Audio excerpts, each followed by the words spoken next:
Takiepi, and welcome back to Stories of Lakota Elders, featuring the life and teachings of Cecelia Fire Thunder. I'm Tashina Banks Rama. And I'm Jennifer Irving. We're so glad you're here with us for episode 4. Today we continue following Cecilia's journey, one that begins right here in our homelands but stretches far beyond the reservation. In this episode, Cecelia starts to share her experiences with the Federal Relocation Program, one of the biggest shifts in Native history during the 1950s and 60s. This program moved thousands of Native people from reservations into major cities across the country. For Cecelia, that journey led her all the way to Los Angeles. Yes, and what she shares is powerful. She tells us what it is like to be a young Lakota woman navigating a completely different world, learning the city, finding community, and working hard to build a life in a place that wasn't always welcoming. You'll also hear Cecelia talk about the people who helped shape that time in her life, mentors, relatives, and other Native leaders. Together, they laid the groundwork for what would become one of the first Native-run clinics in Los Angeles. Their vision and determination created a space where Native people could receive care, connection, and a sense of belonging right in the heart of LA. Cecilia's story reminds us that our people have always adapted, creating community, and carried our spirit with us wherever we go.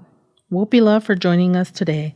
Let's step into episode 4 and hear more from Cecelia Fire Thunder.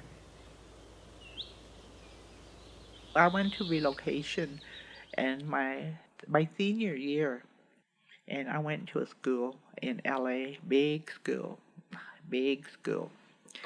And I guess you ask if I felt different or alone or no.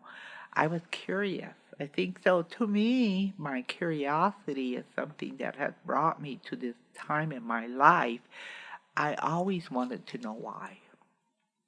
I wanted to know how come. So my curiosity has brought me to this place in my life that allowed me to go into places that might have scared me. I wanted to know why and how come. That's always been me. So my mom used to have to shoo me out of the room when all my aunties came because I wanted to listen to what they were talking about, She had to chase me out of the room, But I always been, so curiosity has always been something that I felt was really helpful in my journey to overcome fear and anxiety. And there was a reason for everything. And so that first year I walked into that high school. Of course, it was wow. It was wow. You go through all the emotions, scary. You go through wow, curiosity, and then they were not all Washichus. They were Asians, people that had brown skin. At this high school I went to, I now look back, there was no Hasapas, there was no blacks. It was part of LA, kind of out. And so, my first year of high school, of course it was exciting and nervous and fearful at the same time. Oh, wow, look at all these people here. So now that, I'm really glad you asked the question because it was interesting, the first 2 weeks, the first 2 friends I made were immigrants from Syria. And now I look back, I said, hey, I was an immigrant to this high school. I was an immigrant to Los Angeles. I came from an Indian reservation that felt like it was on the other side of the world coming to LA. Come from this large land-based little community. The Red Cloud Indian School was less than 50 students in my class, and walk into this high school giant with all these people. Of course, it was a huge shift. Yeah. What year is this then? 1963. Okay. 1963. We left here to go on relocation. Do you remember the name of that high school? Montebello High School. Montebello. I have a yearbook. In my senior picture. I had a fancy hairdo. Like a bouffant, kind of? Well, you know how you kind of goes back, like that, yeah. Yep. 1965, I think 64 or 65, I graduated from Montebello High School. Anyway, yeah, it was curious. But so even today, I look back, and the two first women I met were from Syria. But they had immigrated and lived in Detroit first. They were twins. That's how I met them. I said, "Hey, you two look alike. Are you twins?" "Yeah," they said, you know. But I was always forthcoming too. I was always, stepping up and not being afraid to ask questions. You were so confident. I think so. Where do you think that confidence came from looking back? I think I can tell you, a lot of people can tell you I've always been this way. At the Community Advisory Council, if you call one of them, Norma, she said Cecelia was always happy, laughing, joking, and making us all feel good. Yeah. So that might have been inborn. That might have been just my person. And I think I've always been this way. Even my family, I'm the most outgoing in my family too. Always making new friends and whatever. So it's always been in me. But I think it's always been in me because that could be something even deeper of how I grew up and being encouraged to ask questions. And never told to shh, That's a really nice way in Lakota. Those of you who are listening probably you heard this before. You want to know something, they go shh, yeah, we make that little noise, shh, Or you ask somebody a question, shh, they go like that. I don't want to answer you, So I just think my curiosity I've always been curious. And then, so growing up where I grew up in my Teoshpai, they encouraged me. They always answered my questions. Lakota walk back. As na ko lakola cheka takun tlolia ya chianda dwa inu kehanta anu pnikte. So I think the other part was just being a Lakota speaker. A lot of my questions were in Lakota to my, my elders and stuff. We chamache, and they answered me. Going on relocation, my dad. Him and my mom talked about it. They walked out there. He said, "My dad, your mom." He said that the change we're making, we talked about it. So they made decisions together. So leaving Kyle in the spring of 1963, leaving everything behind that they knew. Now today I realize the sacrifice they made. They gave up having a relationship with their relatives,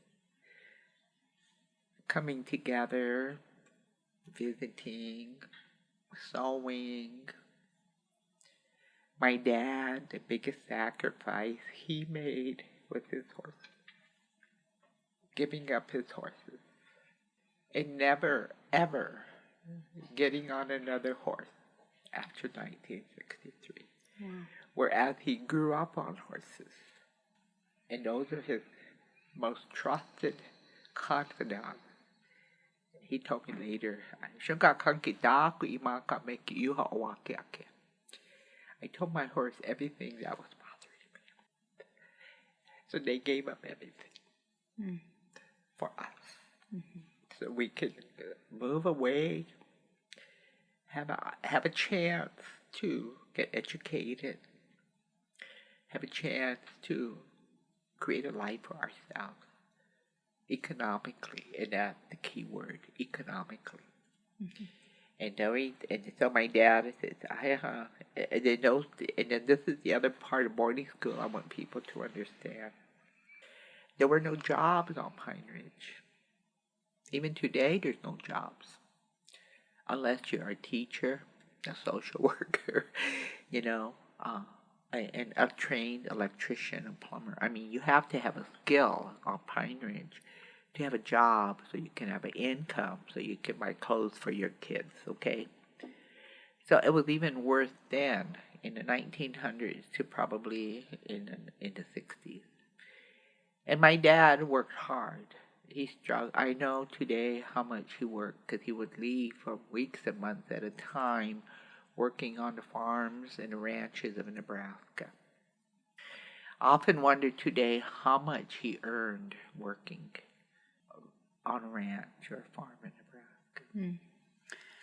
And so my dad decision to put us in boarding school had nothing to do with government policy. It had nothing to do with anything except one thing, to have safety for his daughters. So because when we were growing up, we lived in log houses with no running water, no electricity. We had to pump our water and carry it up in buckets. I'm not complaining. That was life. It was okay. And then we had outhouses because we didn't have flush toilets. And my dad once shared with me when him and my mom made a decision to bring us to Holy Rosie Mission. Yes, it was policy. It was the government's policy that we all had to go to school. There were no schools nearby. But the biggest reason they brought us here was my dad said in the middle of a winter storm, in a log house with no electricity or running water, and burning wood for heat, he felt good. The assurance he had was his daughters were in a nice warm bed, getting 3 meals a day, and we were safe. That was the assurance he got. Yes, they brought us here, and yes, they missed us. Because I asked my dad one time, and I'm really glad I got to ask him stuff later on. And I said, Ashna, Holy Rosie, you brought us to Holy Rosie, but they did it in a fun way because we all prepared. You had to buy your underwear, put your name on it, little suitcase, you put all your goodies in it, and they brought us in, checked us in. They didn't just dump us off. They walked us to and signed some papers and whatever in the infirmary. Okay to get. I mean, they went through the whole step, laughing and talking, and then we had to go over here. And they got in a car and drove away. They didn't just dump us off here. They walked us in, and so as a little girl watching them drive away, how can I not feel bad? Especially that first year of the first grader. My sisters were here, but this is me. Anyway, so one day I said, Imure, how did you feel when you left us? My dad said, we cried all the way home. He said, me and your mom cried all the way home. That made everything so much better for me. And whatever feelings of abandonment I held, all those years just evaporated. Psychologically, intellectually, I knew all this stuff. But to actually hear my dad say, we cried all the way home. We moved all the other pieces that I was carrying around. And I'm really fortunate, I'm really glad that I was able to ask my dad that. And how many who are listening never ever ask your parents why they did what they did? And you probably know from research, there was no options. It was the law, you had to come to school, blah, blah, blah. We know that intellectually, but intellectual knowledge does not touch emotional pain. Make sense? Yeah, I mean, while there were children who were coming in and experiencing all this abandonment, there were parents at home who were experiencing their own deep emotions of what they had to go through, leaving their children there. Yes. And what did that do to those families and those people as a married couple or father or mother? How do you feel when you had to leave your daughters at this place that is 2 hours a drive away, And so there was all kinds of damage, emotional damage and psychological damage that was happening across generations. And so we are given the opportunity and is having this conversation and people listening. This is why we're human beings. that we are given the opportunity to figure it out. And once you figure it out, then you need to let it go. As Cecelia begins talking about her family's move off the reservation, she's describing something many Native families experienced in the 1950s and 60s through what was called the Federal Relocation Program. Starting after World War II and formalized through federal Indian policy in the 1950s, the U.S. government encouraged Native people to move from reservation to cities with promises of jobs, housing, and opportunity. For families facing limited financial resources and few steady work options here on the res, that promise of security and stability was hard to ignore. In the last episode, we heard Cecelia describe how those same socioeconomic pressures pushed her family to send their children to Holy Rosary, believing school might offer more consistent care and support. Relocation carried a similar message, that prosperity could be found away from the reservation. But more over time, many came to understand it as another tool of assimilation, pulling Native people away from their languages, cultures, and most importantly, their homelands. Cecilia's story helps us see both the hope families were reaching for and the deeper cost of policies that asked them to leave so much behind. Let's listen in. Did he ever, about the relocation program, did he or did you ever learn how they came to know about the program, or like how did the opportunity to move to Los Angeles come about? Well, because the relocation program was being, everybody knew about it, you know. But then prior to LA in my 10th grade, I didn't go to school here. I went to Leadville High School in Colorado. So my dad got a job through the BIA at a mine in Colorado. I hit the first relocation. He knew about it, but he needed to feed us, take care of us. So he applied and he got a job in a mine in Colorado. Okay. Yeah. And so we lived up there, and it was my sisters and I want to go back up there. It was a company. The mining company had its own apartment. Oh. Okay. And then they had their own store, everything. The company owned everything. So this is the mines and the houses, apartments that employees could live there. Okay. I want to learn more about that because that's been going on in America for a long time. Companies build living areas. But so we were up there for about a year, and then in the spring, we were up there 1 year, and they went on strike. That's the first time I heard about the word they went on strike. It was a union shop, okay? Okay. And so my dad was so happy. They loaded up and brought us back. Okay. So we came home, and then he must have applied again. Okay. And so they notified him that, we'll go to L.A. Yeah. And so it was hard decisions that they made. But anyway, I started talking about what they gave up. And they gave up everything. Mm-hmm.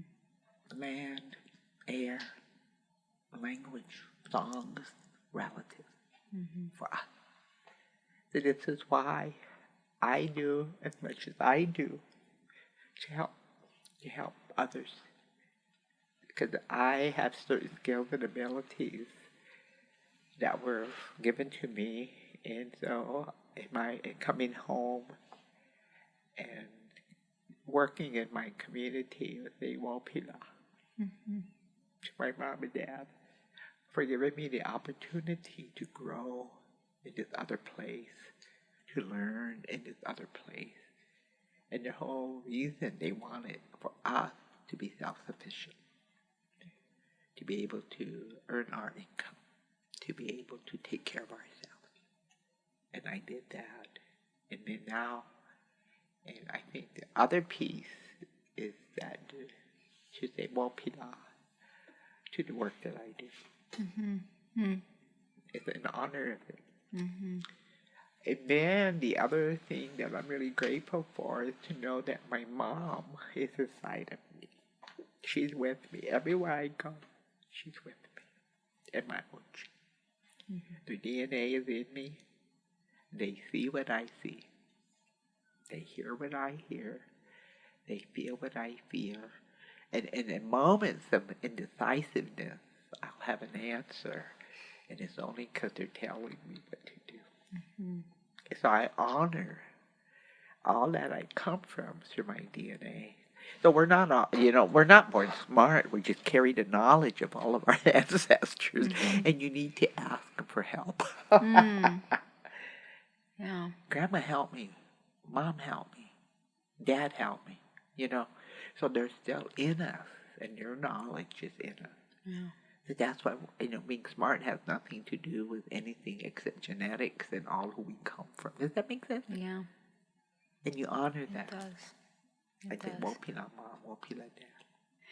It's extraordinary to me that you have lived through, not just lived through, but experienced at the deepest level these federal programs that had a major part of Indian history.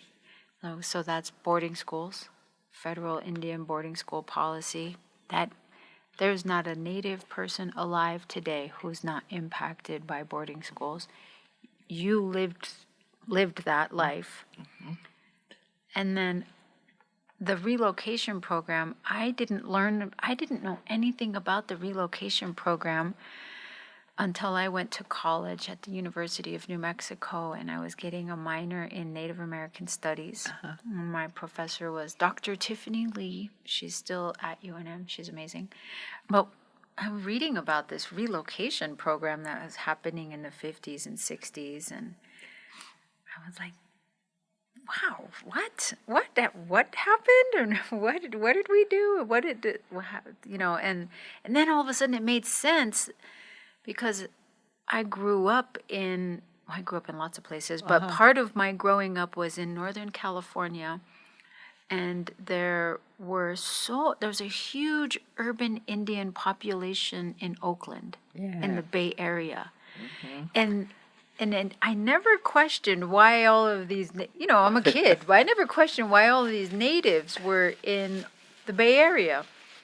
But now, fast forward to to my college years, and I'm reading about the relocation program, and now all of a sudden it made sense why there were these huge native populations in Bay Area, Los Angeles, Denver, Minneapolis, Chicago, New York. I don't even know all the cities where these places were, but anyway, all of a sudden it made sense to me.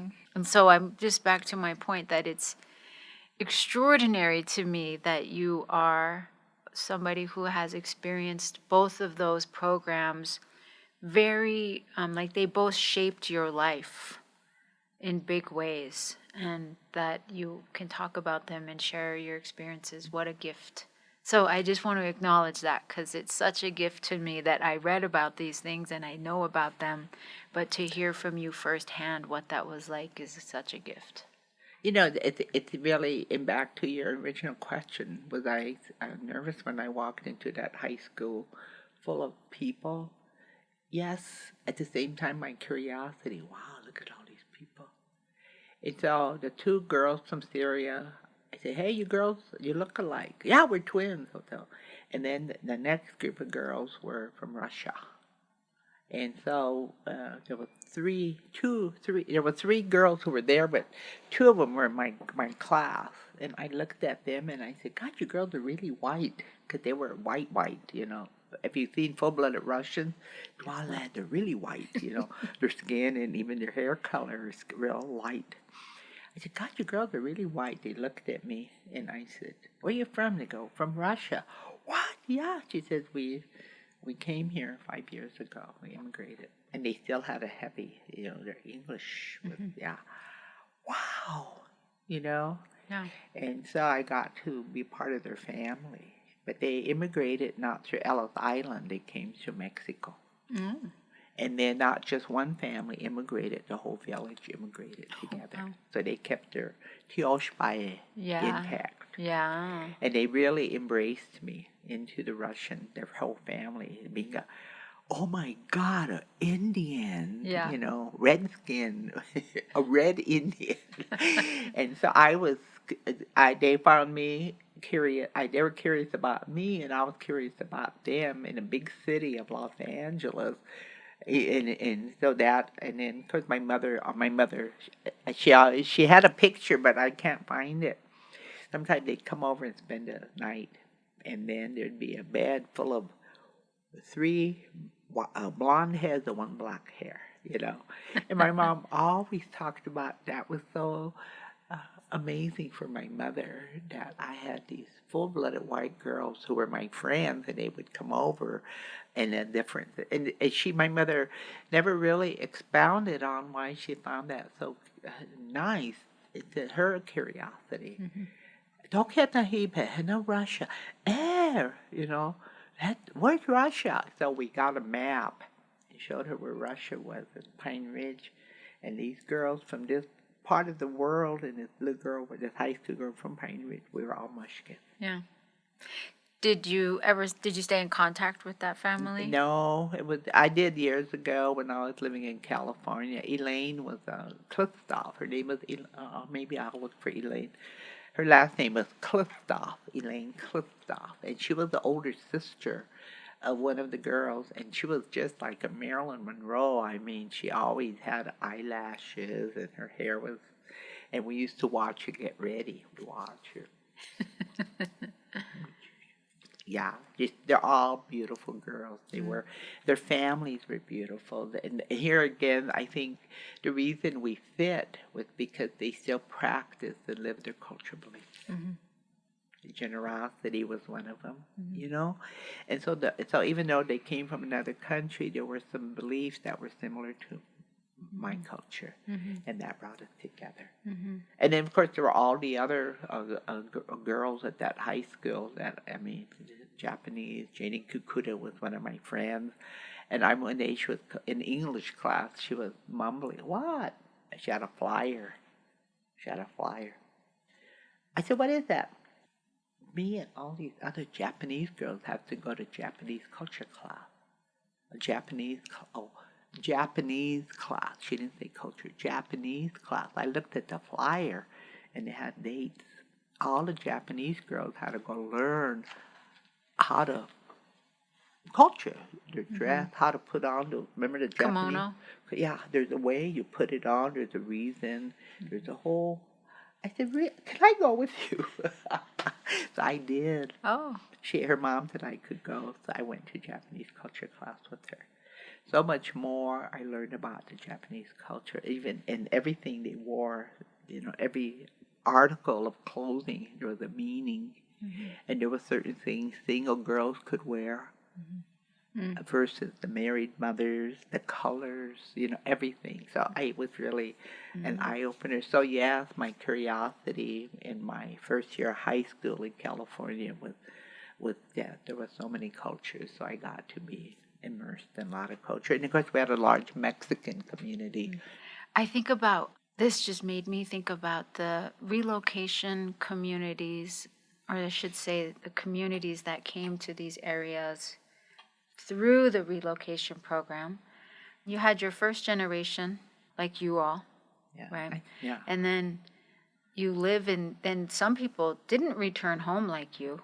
Lots of people stayed in those communities because that was now their home. That's where they live, they go to school, they work there, and then maybe they travel home and to visit for ceremonies and stuff.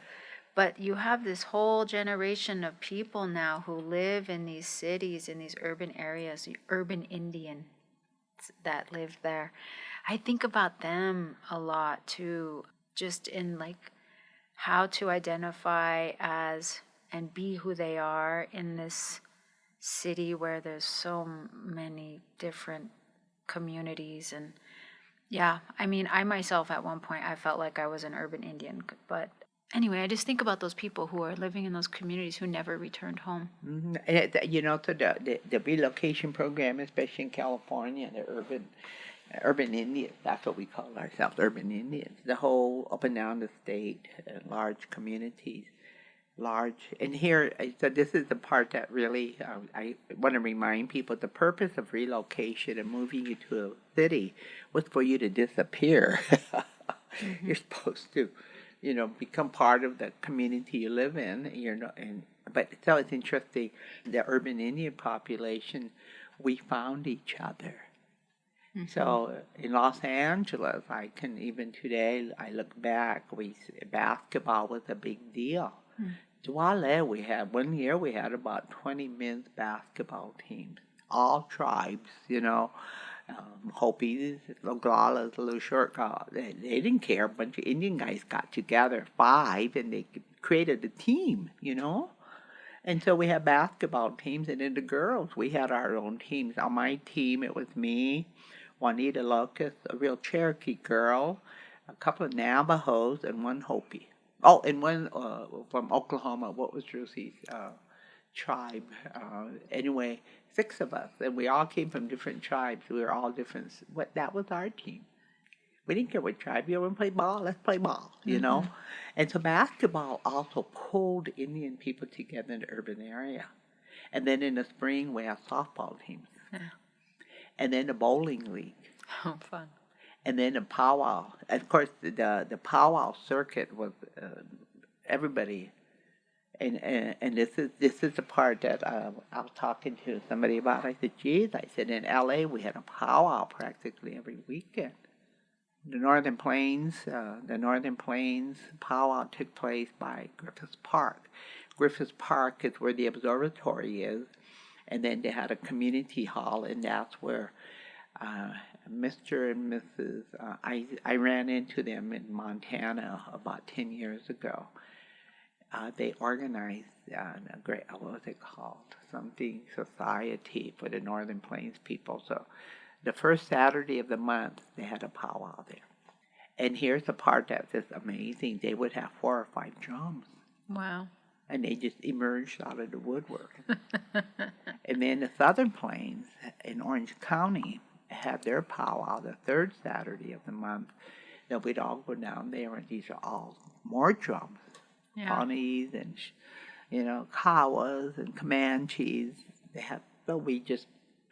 And it was interesting. We didn't have Facebook. We didn't have all the social media information we have today to bring people together. How did you guys get together? I said, we just closed our eyes and concentrated and said, hey, we're having a powwow over here. No. Somehow we all came together. Yeah. Without social media and all of that stuff. Yeah. Everybody knew somebody who knew somebody who knew somebody, and it was a powwow. What? Okay. So back up a little bit in what you were saying. And so the urban Indians, had created their own culture. Mm-hmm. And then the urban Indians had their own Indian center. Mm-hmm. Because there were social needs also. And then we created the urban Indian clinics. And and this is me in Minnesota. I have a little discussion about this. The first urban Indian clinic was in L.A. and not Minneapolis. And it was in 1973. Yeah, 1973. So we started the first urban Indian clinic in L.A. because the minister, his name is Saraceno, he was a Laguna Indian married to a lady from Oklahoma. What tribe was it? Anyway, and he had a church, and he had a lot of Indians. So I think the downside of relocation was sometimes our people didn't have any skills, and so the BIA would find you a job. You would get a job that wasn't paying enough, or did have health insurance. Okay.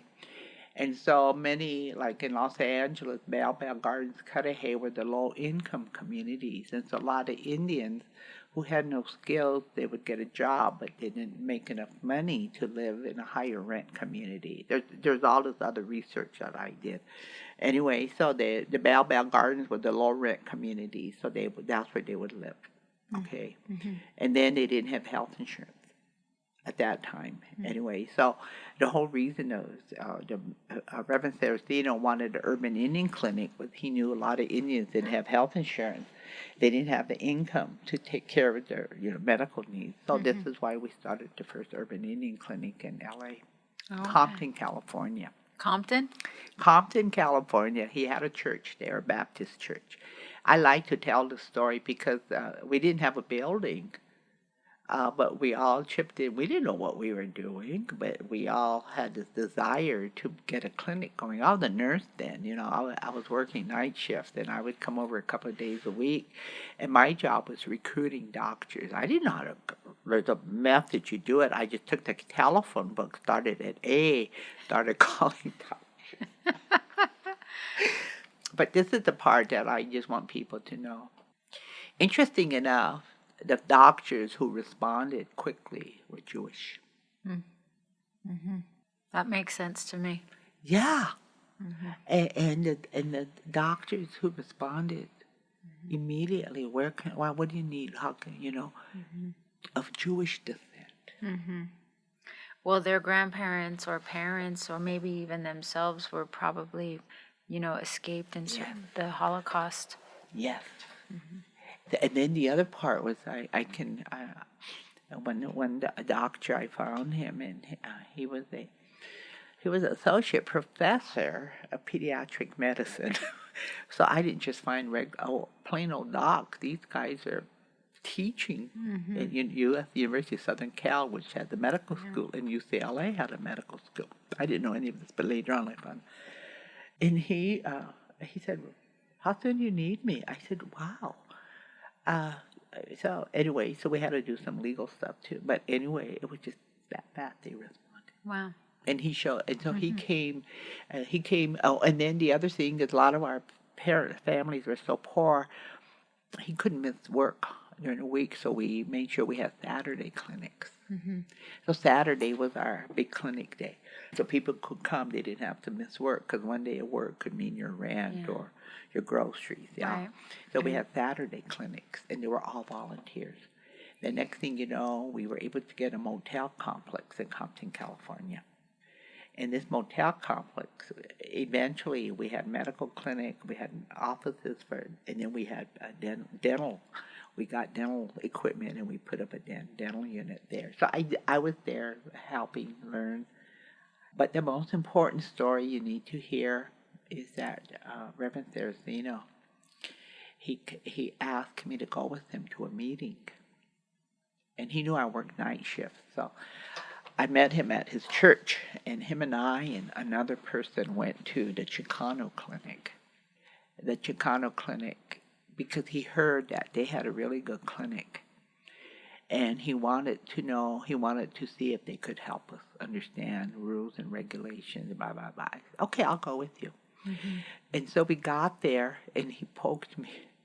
Well, he had me do all the talking. And so later on, I said, Reverend, he said, Cecelia, you could really talk. He said, I said, so on the way going, I said, what do we need? He said, well, I'd like to get them to help us because they already have a clinic. They know just to offer today we call it technical assistance. At that time, I didn't know what that meant. I said, okay, so we met with them. And I basically said, we're starting a clinic for our people, Indian people, and Bible. We just need some help. And so guess what? They helped. So that was my first experience in reaching out to people who knew more than me. And so the Chicano clinic really provided a technical assistance. Because there's all these regulations, pharmacy, blah, blah, blah. And the rules, the city, the county had rules and blah, blah, blah. Anyway, so they provided TA for us. And then we met with, and then some African Hasapa men came over, and they were from the black community clinic. And they said, you guys need some help? Yeah. So I guess the story I want to tell is in the LA urban community. We had all these communities of people of color who may not have had adequate health care that all teamed up and helped each other provide health care at the community clinic. They called them free clinics then. And so that way they all helped each other. So that was my first real experience of people helping each other. the Chicano people from Mexico, the Hazapas, and then the Asian people came in. So that was my first real experience of seeing people from different countries helping each other understand the rules and regulations of having a clinic. It sounds like the part of Los Angeles that you were living in was really very immigrant heavy. Yes.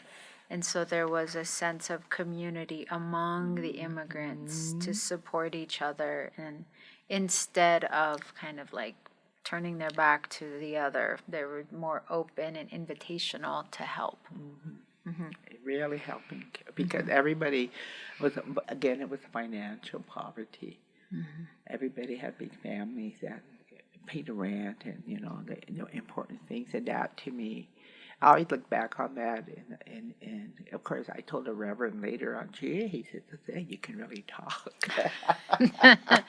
That was when you discovered one of your many gifts. Yeah, Holy Rosie Mission taught me how to talk English really good.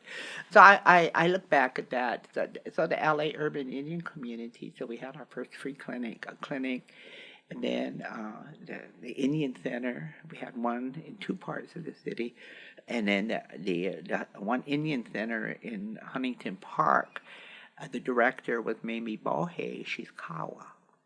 And then so another story is that working at the urban clinic, we didn't have, you need fiscal, what is it called? We're just starting a free clinic. A fiscal sponsor? Yeah, so we needed somebody to handle our money. We didn't know that. So 501c3, blah, blah, all that stuff. We had to learn how to do that.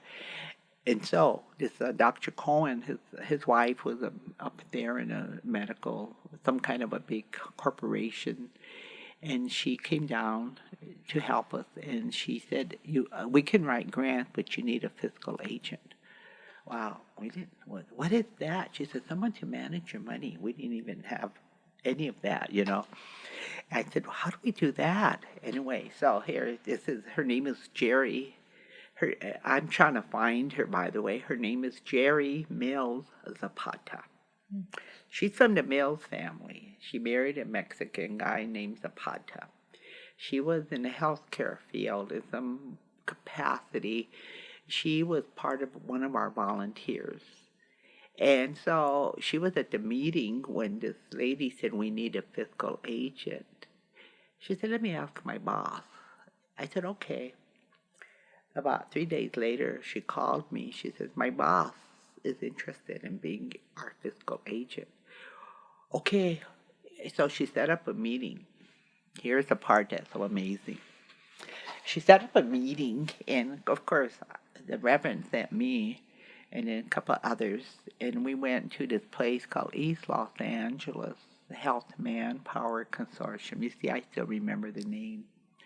It was a Chicano organization that was working to find and encourage young Mexican, however you want to call them, in the schools to seek a career as a healthcare provider, nurses, blah, blah, blah. That was their job. And that's what they did. It was well run. So we met with him in his office. Nice looking Mexican guy.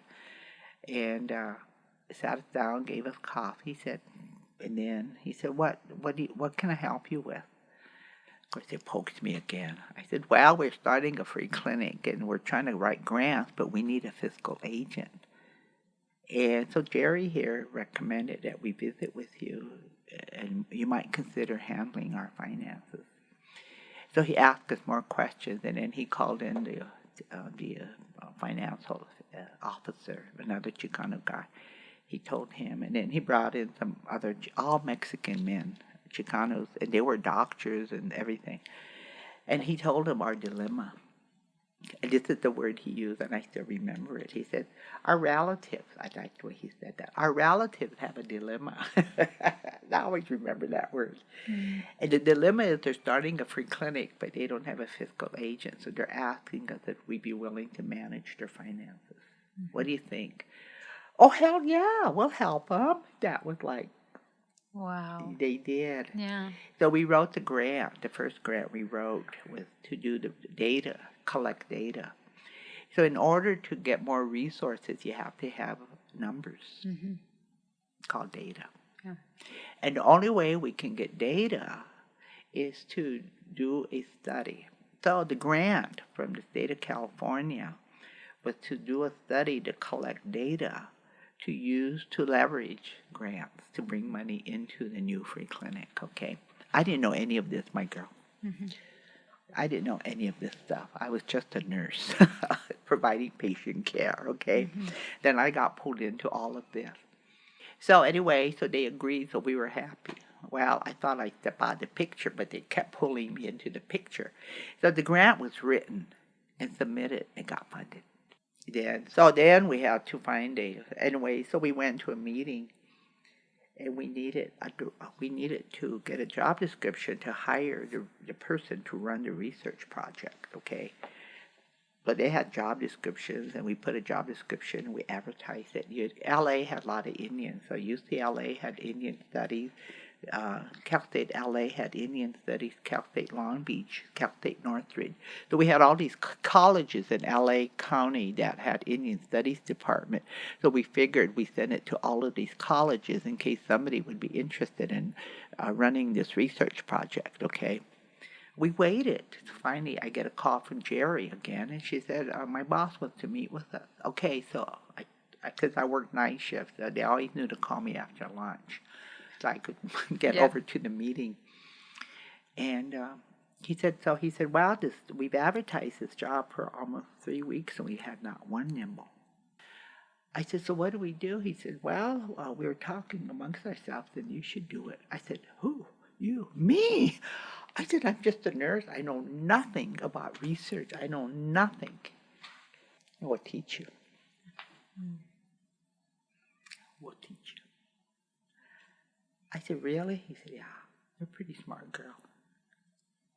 So those Chicano guys taught me how to do a research project. They saw something in you that you hadn't even seen in yourself yet. So what they did was they taught me the finances, and then I had to get the survey instrument. That's what they call it, remember. I didn't know that either. So he said, the only thing we need from you is he wrote it down, resume, resume. Well, I didn't know what a resume was. But I put it in my pocket. So every third Thursday of the month, there was a bar in Huntington Park near the Indian Center where all the Indian ladies would gather just to process and cry and bitch and yell and play pool. We were all good pool players too. Play pool, have a little beer, and that was our talking circle to unleash everything from the. That was so healthy, and maybe Bohe organized that. So these were women from all the different tribes that were living in LA. Single, a lot of us were single mothers too. So it was a really good processing. So somebody said, hey, I hear you have a new job. I said, they want me to submit a resume. He wrote the number. He wrote it, resume. That was resume, okay? Well, I didn't know it meant resume. So they want me to submit a resume. Everybody busted out. So the professional Indian women, some from UCLA, she said, I can help you write your resume. Anyway, it's a resume. I didn't know what it was. So anyway, so they all pitched in, and we created this really nice resume. That's great. And so that was their policy. That was their policy. So, but anyway, I have to share this story because this was another part of my journey of people seeing something in me, like you said, and enhancing it and pushing at me, and me willing to say, okay, scared the bazookas out of me. Come on now. I knew nothing about research. I knew nothing about the discipline of research. I knew nothing about running a program. I knew nothing about a budget. Nothing. And yet they said, we'll teach you. They did. So in the meantime, I was volunteering at a youth center in Bell Gardens. We had a lot of Indian kids in that city. So the youth center was another place where we were able to get some of the kids into counseling and therapy. We helped the families. I showed up one day, so Stephen Ryder, I still remember his name, he's a PhD. He's from UCLA, and he was running the program because he was bringing graduate students in to provide counseling and stuff. Mm-hmm. He said, hey, where have you been? I said, I have a new job. What? I said, yeah, they hired me to do this research project to collect data of Indians living in this health district. I don't know a damn thing about research. He said, wait a minute. He picked up the phone, called somebody at UCLA. Okay, what time? All right. What are you doing Thursday at 3? I said, what? He said, I want you to go meet with my colleague. And guess what department? Statistics department. Wow. I didn't know things like that existed, okay? I saw the path just kept like opening up for you. Yes. Anyway, so I was 3 o'clock, but it took me about an hour and a half to get to UCLA Park, found a math building. It's in the math building. I said, okay. I went to the math building, went to the elevator. I told him, where am I? I said, okay, his office is here. I went to his office, big tall guy, Jewish guy. He came over, sit down. So Stephen said, you have a unique problem. I said, well, yeah, I'm supposed to do a research project. I'm supposed to create a instrument. What the hell is that? He laughed. Guess what? He said a survey instrument is a document that we ask questions on to pull up the data you need. So what kind of data? I said the health condition of Indians in San Antonio Health District. Okay, what else? How many people? How many people would it take to show that there's a need? He wrote all the notes down, and then he called his assistant, and he said, "Okay, all right, okay. So tell you what." Then he brought two young man and a woman. He pulled them in, sat them down. Said, Miss Fire Thunder has to do a research project. Blah blah blah. We're going to help her. He assigned these 2 graduate students to help me. Wow. He said, yes, come back in a week. I said, he said, well, a week later I went back and they had already assessed the number of Indians that were in. It came to the Relocation Program. They did the research. How many of them lived in the San Antonio Health District? They had all that data. And then the other one, they pulled out, he said, so we've already got some research. We've already have some, data. We've already had some studies done on people of color, he said, blacks. And so we pulled up these instruments. And anyway, so we were able to compile a mock model of what you're looking for. And this is the data most healthcare organizations want. They already did that research. So they created a 2-page, 50-question survey instrument. So he said, take this to your committee. Yeah. So I took it back, and most of them, they created that for me. Wow. Yeah. What a resource. What a resource. In the meantime, this is the other part I want the listeners to know. So Steve, the psychologist who turned me on to the statistics who helped me create this, he said, so where are you working? I said, LA East Health Manpower. So who's the director? I said, John, I forgot his name already. I'll remember. I was just going to mention it. Anyway, here's your boss, John Serrano. John Serrano. What? Is he a big, tall Hispanic guy? I go, yeah. Don't you know who he is? I said, no, he's my boss. Cecelia, John Serrano is famous. He took the state of California to court, and he's won his lawsuits of unequal funding for education for indigenous people of color in California. What? He said, yes. He found that the rich children in parts of LA, because there's a tax base, they're able to pay better salaries. So the teachers in these parts of LA County were better educated and had blah blah. The schools were better. The kids in Southeast, the Mexicans and blacks, got the end of the teachers. So Mr. Serrano took to California to court to show there's inequity in education. He won. What? So guess what? Next time he brought me some data. So the next time I had a meeting with John Kalangi, I walked in.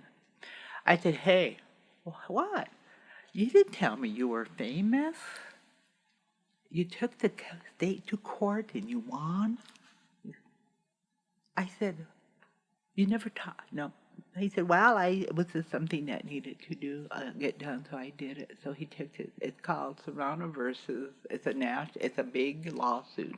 Serrano versus, let me remember the name. I have all the documents at home, by the way, because I followed up on my own research on John Serrano. And the name of the person was the Secretary of Education for California at that time. I said, wow. So we just sat down. And he was so humble. He won his lawsuit against the whole state. So the state of California had to provide funding for equal education for all students, even the farm worker students out in the fields. And he had to. So every child in LA, no matter Chicano or black or whatever, were able to get the same level of education that the white kids up in Hollywood and all those areas got. He won. Wow. And so I didn't know that. This man did that. And then only after Steve, the psychologist who I was working with, recognized the name. And he was so humble. He didn't brag about it. He didn't, expound on it. He didn't throw it in every meeting. He didn't. And the only reason he did it, and the only reason he found out of the inequity was his children. They were in a high school, in elementary, and so he moved them. So he complained about it. So they told him, if you don't like it, just move your kids out of this district and take them to the next district. They have more money. And so he did. However, in the meantime, he continued to work it. So Serrano versus, anyway, I have all the documents at home. So I just want the listeners to know that in my journey, I was able to meet people who did some amazing things. He also got his master's in social work. He told me, my family was really poor. I was able to get into college because of my grades. I got a small scholarship, but I still needed to work on the side to pay for my books and my meals and my part of my rent at the dormitory or wherever. And so I said, how did you do that? He said, I played pool. He said, I'm an amazing pool player. I entered tournaments and I would win. And that's how I made money to pay for my portion of the rent and put food on the table and pay for my books. And he proved it because we would have meetings. We would have a retreat. Shit, nobody wanted to play John. God, he was an amazing pool player. Pool shark. But what does that tell you? He had a mathematical mind. Pool players, golfers, it's about math. And the triangles and the geometry of it. Geometry and how much you have to hit it. But anyways, I got carried away. So but I just wanted people to know along my journey, I was people who knew so much more than me, but John Serrano was a good example. Serrano versus Priest, Priest. She was the Secretary of Education for the state of California. So the lawsuit was put in her name. So that's a national that people all over America use that. Serrano versus Priest. It's inequity in education funding. So that was one of my teachers. Awesome. I think that's a really good place for us to stop. Thank you. I appreciate it. Thank you for having me remember. And John, I kept track of him. He died about 8 years ago. But he's the one that set the foundation for equal education, not only in California, but across the United States. And state government had to change how they funded education. Wow, Well, thank you for thank making you. me remember Those are that. great Oh, stories. thank you. You're just making me cry remembering everybody.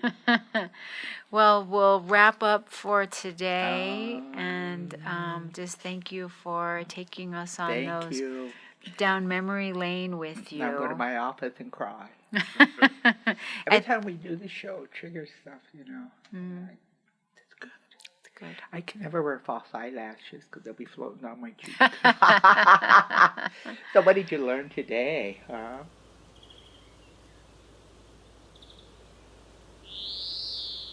Wow, what a journey.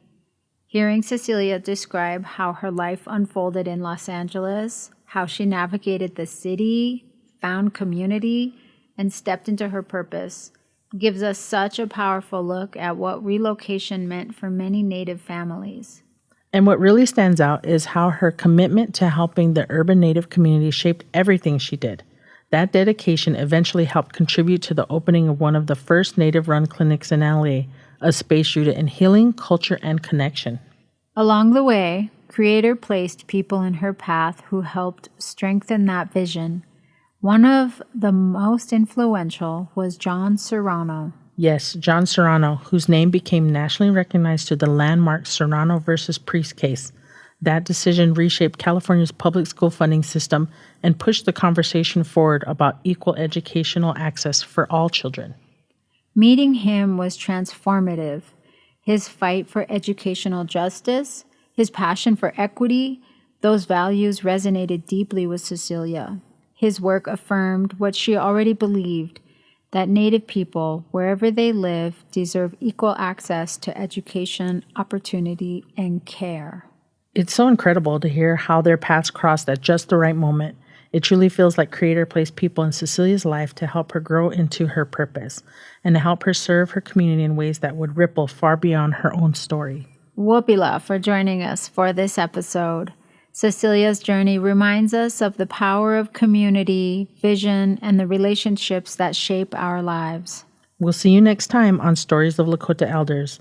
Until then, take care of one another and keep creating space for intergenerational learning and storytelling.